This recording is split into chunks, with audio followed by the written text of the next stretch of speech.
Nuestro texto se encuentra en Gálatas capítulo 5, versículos 22 y 23.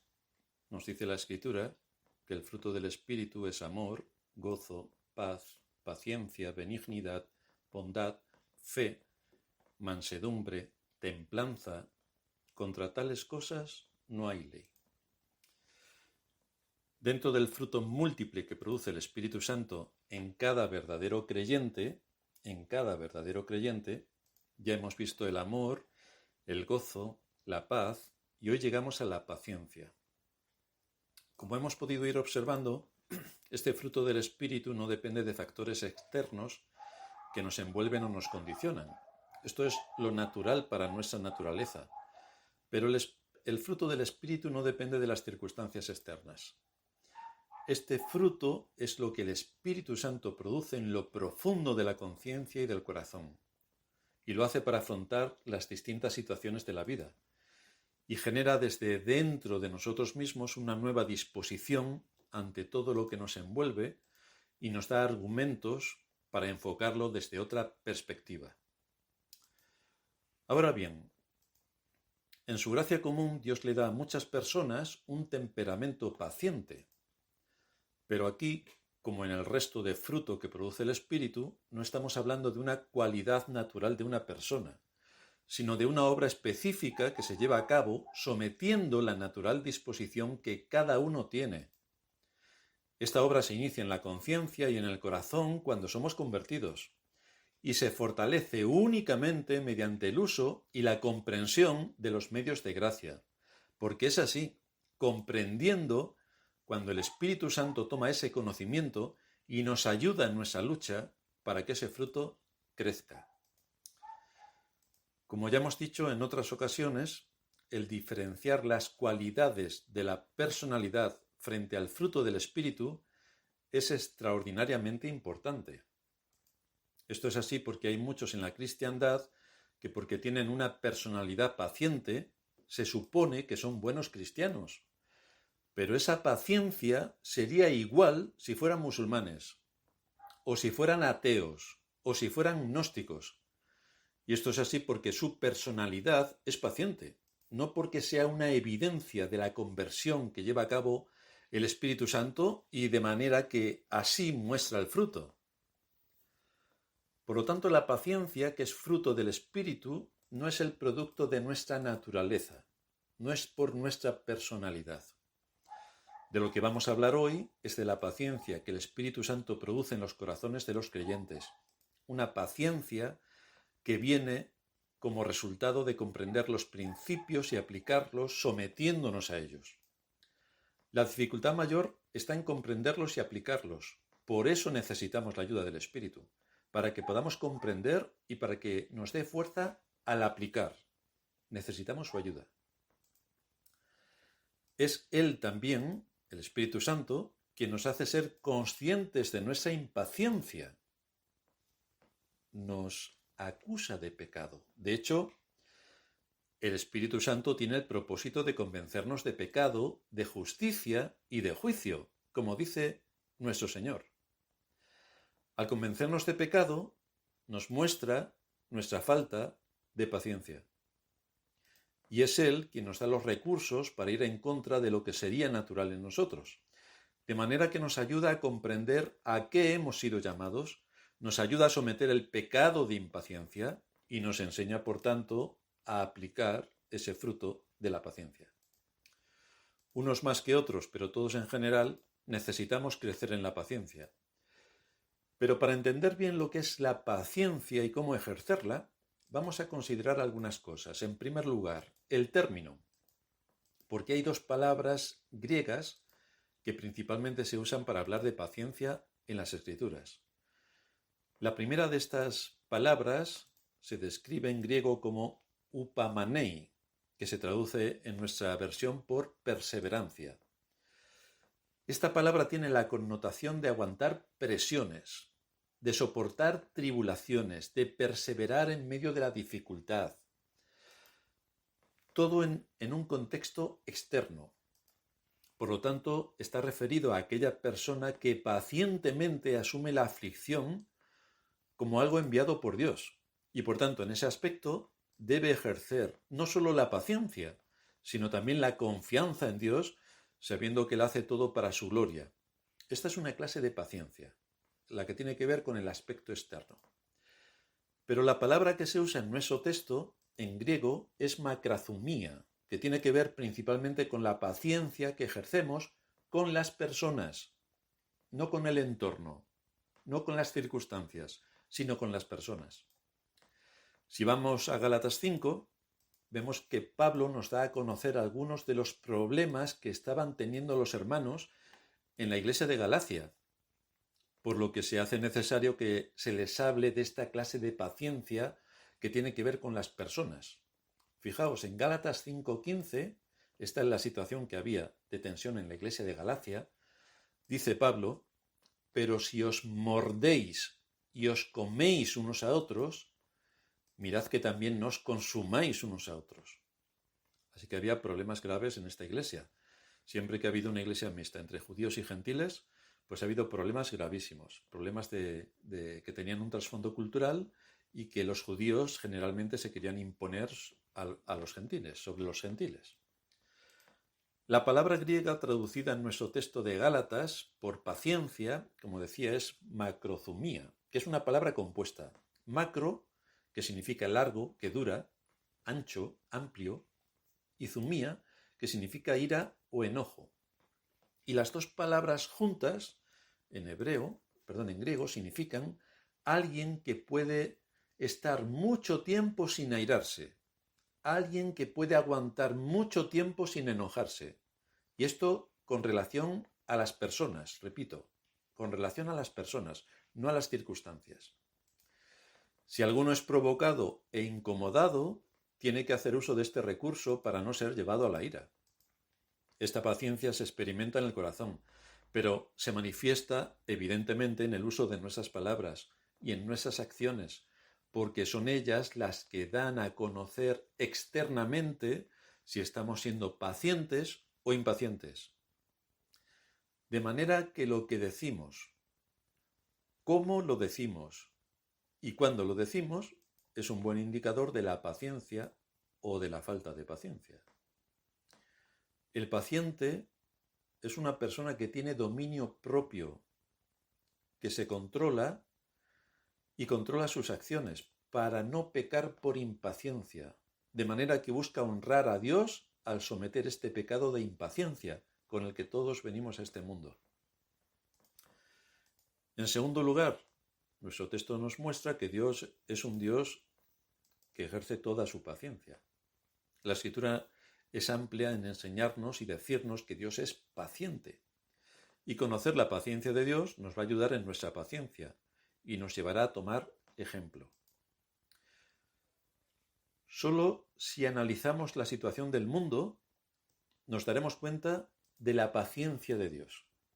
Porque desde la caída de Adán, todos los días, es decir, cada segundo, cada minuto, y luego cada día, cada semana, cada mes y cada año, millones y millones y miles de millones de seres humanos creados por Dios se rebelan contra Él, atentan contra su palabra y blasfeman contra su nombre. ¿Y qué es lo que merecen estas personas por su pecado de blasfemia y de atentar contra la máxima autoridad que existe en el universo? Pues merecen un juicio inmediato, es decir, ser arrojados al infierno al instante. ¿Y qué es lo que reciben la mayor parte del tiempo que pasan en este mundo? Pues el Señor les tolera con paciencia. Hace salir su sol sobre justos e injustos. Sobre los injustos también hace salir su sol. Y hay varios textos que nos hablan de esto y que van dirigidos, curiosamente, a supuestos creyentes que se olvidaron del camino recto. Nos dice la Escritura en Nehemías capítulo 9, versículo 30. Les soportastes por muchos años y les testificaste con tu espíritu por medio de tus profetas, pero no escucharon, por lo cual los entregaste en mano de los pueblos de la tierra. Mas por tus muchas misericordias no los consumiste, ni los desamparaste, porque eres Dios clemente y misericordioso. Así que aquí nos está diciendo que les soportó por muchos años. Tuvo paciencia con ellos durante muchos años, a pesar de que no escucharon a los profetas. Y a pesar de eso tuvo misericordia, que no los consumió ni los desamparó, precisamente porque una de las cualidades del Señor es su paciencia. Es un Dios clemente y misericordioso.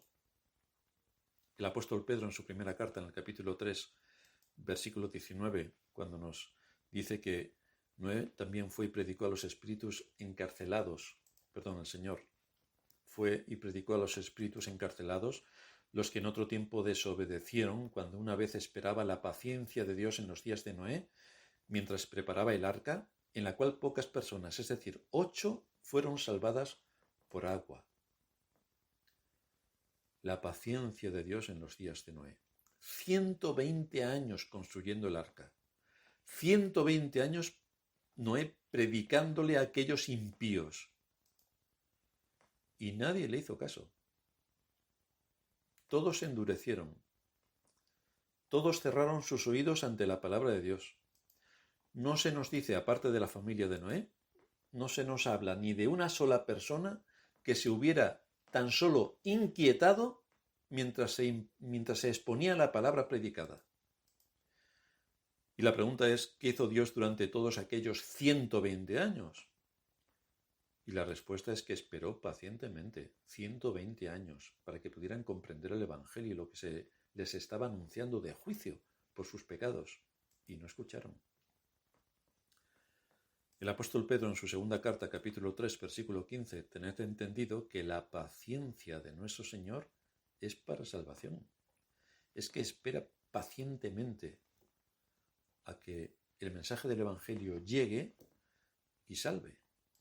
El apóstol Pablo en 1 de Timoteo 1:15, palabra fiel y digna de ser recibida por todos, que Cristo Jesús vino al mundo para salvar a los pecadores, de los cuales yo soy el primero, pero por esto fui recibido misericordia, para que Jesucristo mostrase en mí, el primero, toda su clemencia, que viene a querer decir toda su paciencia, para ejemplo de los que habrían de creer en él para vida eterna. Así que el Señor ejerció su paciencia con Pablo, porque fue un perseguidor atroz de la Iglesia. Destruyó todo lo que estaba a su alcance. Persiguió, asesinó, deportó, hizo barbaridades auténticas contra los creyentes. Y por eso él dice que el Señor tuvo con él una extraordinaria paciencia y mostró su clemencia a la hora de salvarle. Dios mismo es nuestro ejemplo de paciencia. Él nos dijo, sed perfectos como vuestro Padre que está en los cielos es perfecto. Esto implica que debemos aprender a ser más pacientes los unos con los otros. De manera que cuando somos ofendidos, tenemos que meditar en el hecho de que Dios es paciente para con aquel que nos ha ofendido. Y es paciente también para con nosotros mismos. Por tanto, debemos aprender a ser como Él, paciente. Ahora bien, cabe decir en este contexto que esta paciencia no va dirigida a los padres que tienen que tolerar las provocaciones e insolencias de sus hijos. No tienen que ser pacientes. No estamos hablando de ese tipo de paciencia. Cuando un hijo provoca a su padre o le desobedece o actúa con insolencia, su padre debe cumplir exactamente y en ese mismo momento la amenaza que previamente haya lanzado o el castigo que ese comportamiento insolente o desobediente conlleve.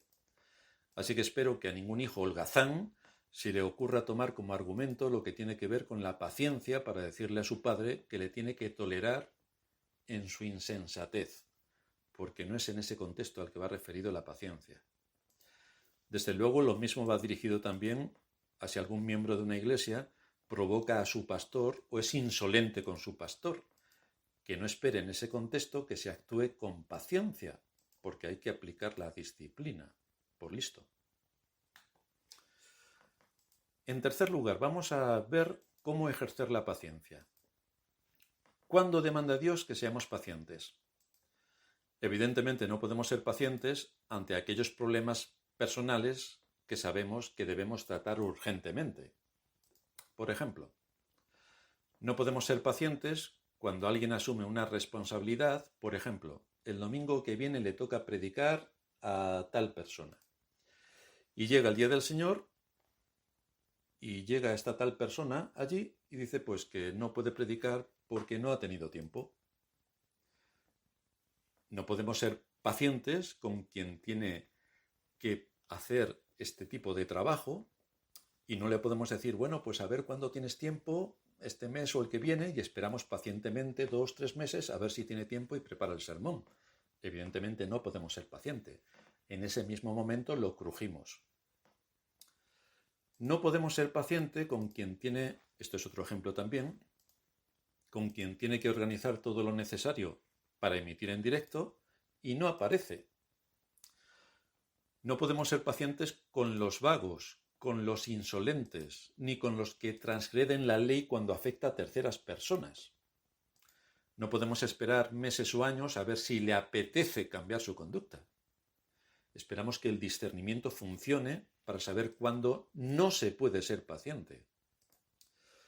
Entonces, si utilizamos el discernimiento, ¿cuándo debemos ejercer la paciencia?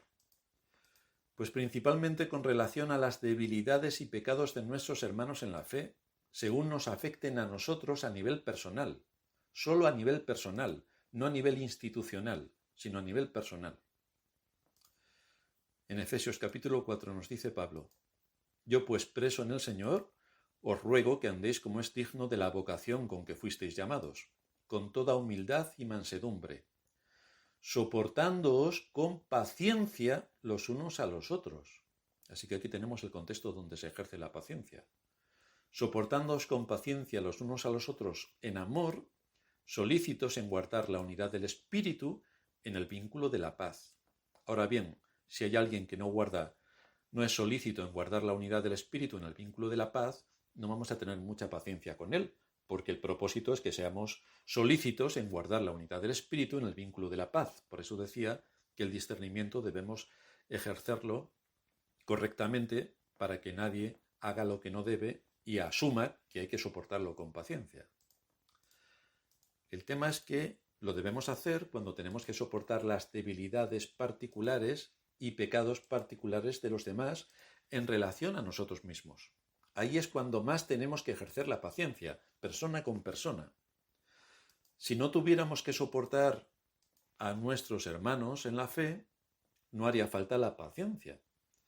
Pero resulta que la paciencia forma parte del fruto del Espíritu, porque directamente afecta a esta situación. Nos es necesaria la paciencia para soportar al que nos puede hacer algún daño o provocar algún agravio. Nunca olvidemos que nuestros hermanos y nosotros mismos tenemos pecado remanente, lo que quiere decir que en un momento u otro, un hermano irritará al otro, un hermano ofenderá al otro y un hermano no soportará al otro, lo cual le llevará al aborrecimiento. Pues es a esto a lo que se refiere la paciencia, precisamente a este contexto que estamos ahora mismo definiendo. Nuestros hermanos no siempre nos dirán las cosas exactamente como a nosotros nos gustaría que nos las dijeran. Porque todo el mundo sabe que miramos la paja del ojo ajeno y no la viga que hay en el nuestro. Esa no la vemos nunca, pero la paja del otro siempre la vemos. En lo que nos afecta directamente y personalmente, habrá ocasiones en las que nuestros hermanos serán insensibles a nuestra situación, o no tendrán tacto, o serán descuidados. Aunque con esto no quiero decir que en ocasiones no nos merezcamos que se nos exhorte severamente. Una vez más, tenemos que discernir estos asuntos para no manipular la enseñanza ni el propósito por el que el Espíritu Santo nos habla de esta cuestión. La pregunta es, ¿qué haremos cuando se tense la situación porque nos consideramos ofendidos? ¿Qué haremos cuando se tense la situación porque nos consideramos ofendidos? Pues la respuesta es que debemos soportar con paciencia a nuestro hermano. La paciencia nos ayuda a desestimar todo deseo vengativo. La paciencia nos da la victoria sobre nuestro enojo y sobre nuestro resentimiento. Nos lleva a vencer esos pecados. Porque ¿cuál es la raíz de muchos de nuestros problemas como hermanos y aún con nuestros cónyuges? Pues la raíz de muchos problemas son nuestras presuposiciones de cómo deben ser las cosas, que deben ser como a mí me gustan y no como al otro le gustan. Suele ser porque llegamos a conclusiones precipitadamente. O puede ser porque juzgamos con impaciencia lo que el otro hace, sin mirar lo que nosotros estamos haciendo. Por eso con tanta facilidad malinterpretamos las palabras de quien nos habla. Le imputamos malas intenciones contra nosotros. Esto no quiere decir que en algunos casos no sea así. Pero si no es algo grave que sobrepase los límites, debemos ejercer la paciencia. Debemos ejercer la paciencia. La paciencia nos llevará a cubrir las faltas de los demás y nos llevará a procurar la paz. Esto no quiere decir que digamos sí a todo. Es que cada cosa tiene que estar en su sitio y todo de acuerdo a la ley de Dios. Por eso Pablo dice en 1 de Tesalonicenses 5:14, y os exhortamos, hermanos, fijaos cómo empieza, os exhortamos, hermanos, a que amonestéis a los, una versión dice, indisciplinados, que animéis a los desalentados, que sostengáis a los débiles y que seáis pacientes con todos. Pero fijaos, en el contexto de ser pacientes con todos, debemos amonestar a los indisciplinados. Debemos animar a los desalentados. Debemos exhortar. Y todo está en el contexto de ser pacientes con todos. Así que el discernimiento nos va a ayudar bastante a saber cómo aplicar la paciencia. Sé paciente cuando tu hermano te vuelve con el mismo tema de siempre y que estás aburrido ya de escucharlo. Pues tienes que ser paciente. Sé paciente cuando no te tomen en cuenta cuando tú consideras que te deberían haber tomado en cuenta. Pues tienes que ser paciente. Si no eres el padre de la familia y hacen todo sin tomarte en cuenta, entonces no puedes ser paciente. Pero en condiciones normales y de igualdad, tienes que ser paciente cuando te pasen por alto. Los esposos deben ser pacientes el uno para con el otro. Y cada uno debe saber cuál es el papel que Dios le asigna. El marido debe saber cuál es el papel que Dios le ha asignado y quién es su cabeza, y su cabeza es Cristo. Y la mujer, por supuesto, debe saber que su cabeza es su marido. Entonces, que no intente puentear a su marido, tratar a su marido como si fuera un hijo más, dejar de lado a su marido, pasar de su marido o decir que se aburre de su marido. Entonces hay que tener bastante cuidado con este asunto. La mayoría de las veces en las que herimos a nuestro prójimo es por medio de palabras. Es particularmente ante las palabras de nuestros hermanos que debemos ser pacientes. Pacientes con ellos cuando nos digan lo que no queríamos oír o cuando nos digan lo que nos digan. Otro aspecto que debemos discernir es, para tener las ideas claras, y este es un ejemplo, en la Iglesia capacitamos a los creyentes en la forma y en el fondo para asumir responsabilidades tanto dentro como fuera. Esto lo expusimos en la última clase que dimos en homilética. Decíamos que, tal y como enseña la Escritura, quien es fiel en lo poco es fiel en lo mucho. Pero el mensaje generalizado en la cristiandad de que como es algo para la Iglesia, puede contar con nuestra desidia, nuestra apatía, nuestra comodidad, o que ya lo haré cuando tenga tiempo, y como es algo para la Iglesia, todo abuso e irresponsabilidad me es permitido, y además me tiene que ser perdonado, y además me tienen que tratar con mucha paciencia, desde luego eso no encuentra base bíblica. Dios es un Dios de orden y requiere de sus hijos valor, esfuerzo y sacrificio. Así que en este caso la paciencia no nos lleva a tolerar al vago. La paciencia no nos lleva a tolerar al vago, ni al holgazán ni al insolente. Si fuéramos pacientes, ocurriría algo como esto. Pues hoy no habría predicación, porque al que le toca predicar, que soy yo, pues no me ha dado tiempo, porque ha tenido muchas cosas que hacer. Así que, queridos hermanos, tenéis que ser pacientes conmigo, porque hoy no me he preparado nada. Tampoco se emitiría nada por las redes, porque los que se están ocupando de las redes tampoco tienen tiempo, tienen muchas cosas que hacer. Tampoco tendríamos la iglesia limpia, porque los que van a limpiar a la iglesia dirían, con lo poco que se ensucia, ¿para qué la vamos a limpiar si no hay casi nadie los domingos con esto de la pandemia? Pues pasarían de esto. Ni estaría la puerta de la iglesia abierta mucho antes de iniciar el culto. Es decir, todo sería un caos. Por eso hay que usar el discernimiento sobre cuándo hay que aplicar la paciencia y cuándo eso no es posible, porque se hace un daño irreparable a los demás. Por eso debemos distinguir de los aspectos institucionales respecto a los asuntos personales, de personas con personas, que es donde se aplica la paciencia, lo que tú me haces a mí o lo que yo te puedo hacer a ti. Por ejemplo, a nosotros a nivel personal nos está prohibido matar. Lo enseña así el mandamiento, no matarás. Pero si formamos parte del gobierno civil y hay peligro de invasión por parte de otra nación, tendremos que tomar la decisión de ir a la guerra. Esto no es un asunto personal, es desde la posición del gobierno civil y en ese sentido ir a la guerra y matar es lícito por la Escritura y está permitido por la Escritura. Pero no nos está permitido a nivel personal, unos con otros, no nos está permitido. Por tanto, todos debemos aprender a ser oidores pacientes, tardos para hablar, tardos para la ira. El oidor paciente escucha con atención, con un gran interés de entender al que le habla y con el deseo de promover la paz. Promover la paz. ¿Ha mostrado algún hermano una debilidad que te ha molestado? ¿Ha pecado contra ti? Si es grave, aplica Mateo 18.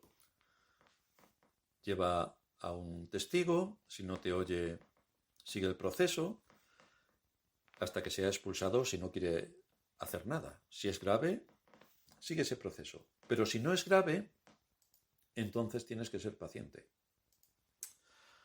En cuarto lugar, nos encontramos los amigos de la paciencia.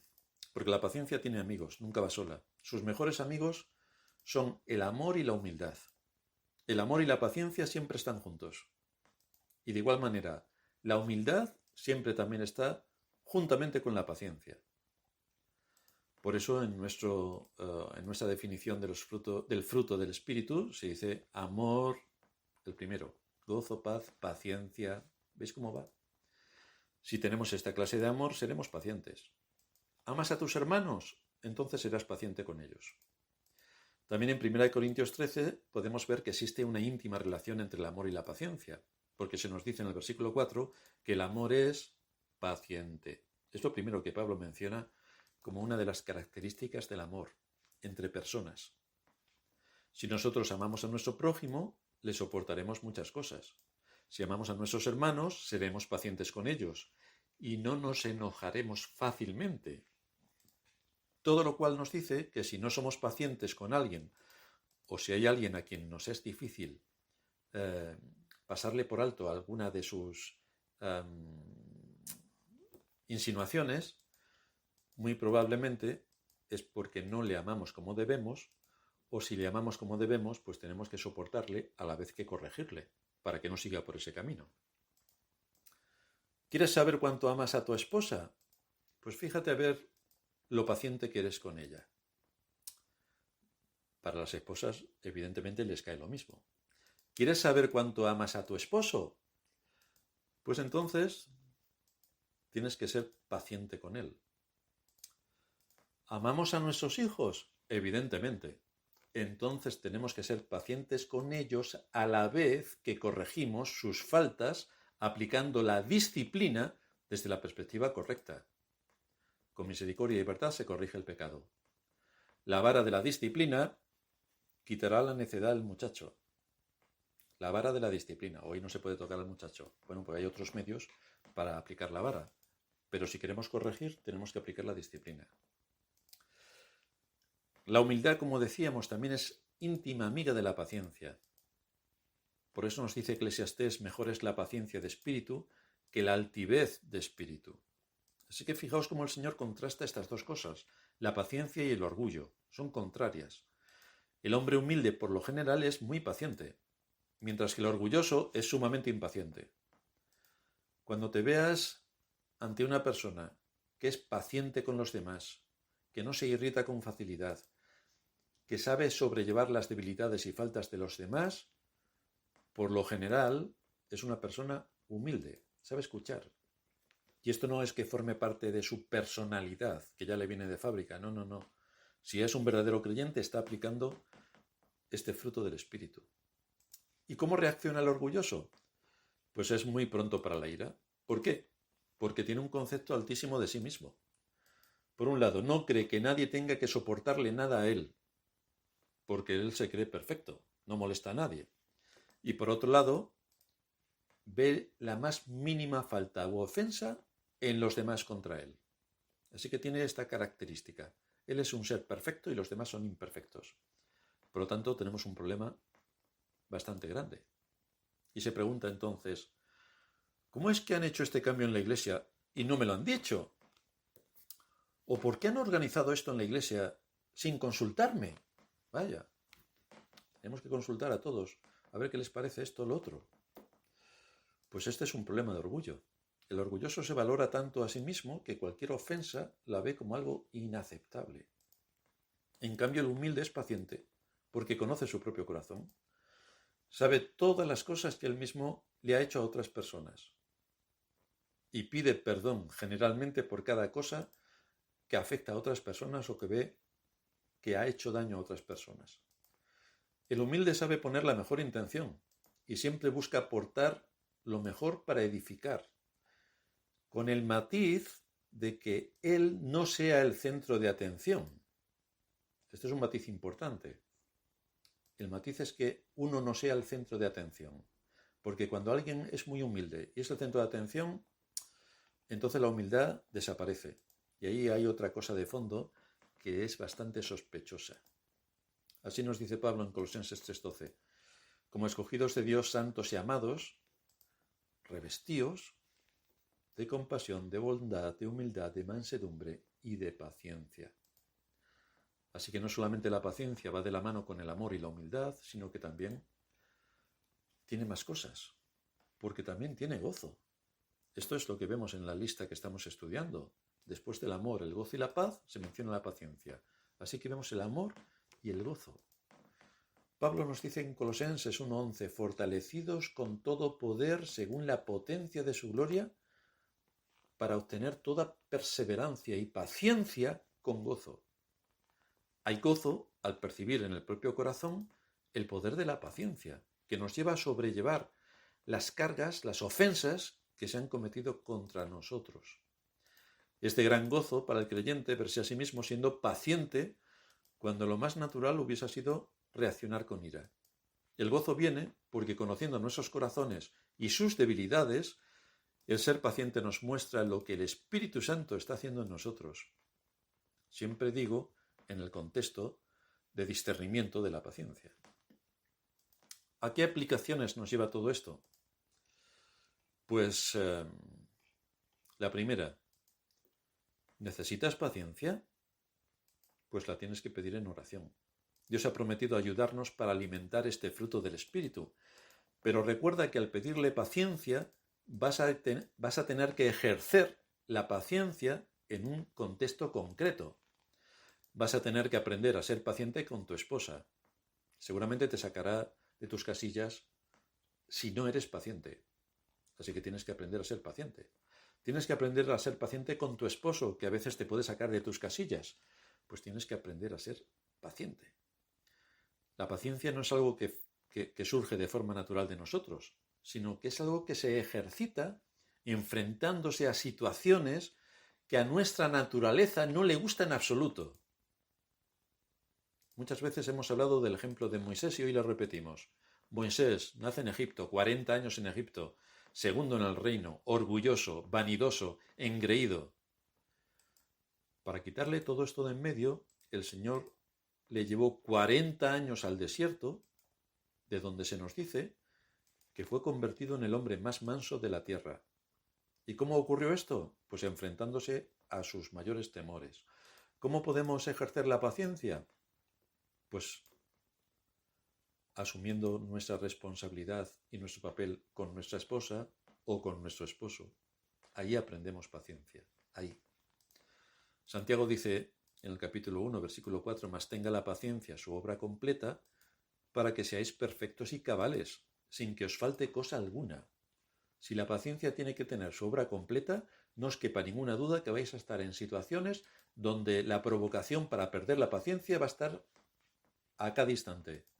Ahí se aprende la paciencia. Bienvenidos. Usa también la palabra de Dios, que es la espada del Espíritu para mortificar tu orgullo, que comúnmente es la causa de nuestra impaciencia. Dirígete en las Escrituras a aquellos pasajes que te hablen del orgullo y también de la humildad. Medita en esos pasajes. Medita sobre el amor a tus hermanos, a tu esposo o esposa. Pídele al Señor que te dé más amor por tus hermanos, por tu esposa, por tu esposo. En segundo lugar, aprende también a reconocer los inicios de la impaciencia en tu corazón o en el corazón de otros. ¿Cuáles son los indicios de impaciencia? El primero, cuando tenemos un día lleno de dificultades donde nada sale bien. Supongo que los habéis tenido. Desde la primera hora de la mañana no hay forma de que algo salga bien. Pues es ahí donde debemos orar para tener paciencia. Ahí debemos orar para tener paciencia. En segundo lugar, otro indicio de impaciencia. Cuando hemos tenido una mala noche, que eso nos hace vulnerables, porque estamos cansados y entonces nos irritamos con facilidad. Pues también tenemos que aprender a dominar nuestro temperamento y a tener paciencia. En tercer lugar, cuando somos provocados por un hijo necio o insolente, o si somos empleadores por un empleado, tenemos que aplicar la paciencia, pero no para dejarle a su aire y que aquí no ha pasado nada, sino para corregirle en el momento y con calma, para que sepa cuál es su lugar, que quizás se le haya olvidado. Así que tenemos que aprender a ser pacientes, pero exhortar. Y en cuarto lugar, cuando uno de los cónyuges está estresado por cualquier cosa que le haya ocurrido y está en estrés total, ese es el mejor momento para dejarle espacio y no digas nada, porque eso puede ser el origen de una disputa familiar absurda. Hay que tener paciencia con esa situación que tiene nuestro esposo o nuestra esposa y pasar de puntillas sin hacer ruido. Dejarlo tranquilo para que se pase toda esa situación, porque si encima le provocamos un poco o le decimos ni tan siquiera buenos días, vamos a acabar bastante mal. Así que eso lo tenemos que coordinar bien para no acabar siendo impacientes y así ir adquiriendo paciencia. El Señor nos muestra por medio de su palabra todo lo que necesitamos para afrontar la vida en este mundo. Y esta vida es muy difícil. Y ejercer la paciencia es enormemente difícil, porque va en contra de nuestra naturaleza. Por eso necesitamos la ayuda del Espíritu. Si no, todos los impíos tendrían paciencia y no la tienen. Pero nosotros sí, tenemos los recursos para ello. Tenemos al Espíritu Santo para ello. Él nos ayuda en medio de nuestra necesidad. Tenemos los medios de gracia a nuestra disposición para usarlos diariamente y avanzar en el camino que el Espíritu nos pone por delante. Y en este caso, de acuerdo a lo que hoy estamos tratando, es la paciencia. Así que si pides paciencia, tendrás muchas ocasiones para ser impaciente. Ahí debes ejercitarte en la paciencia. Que el Señor te ayude. Vamos a terminar en oración.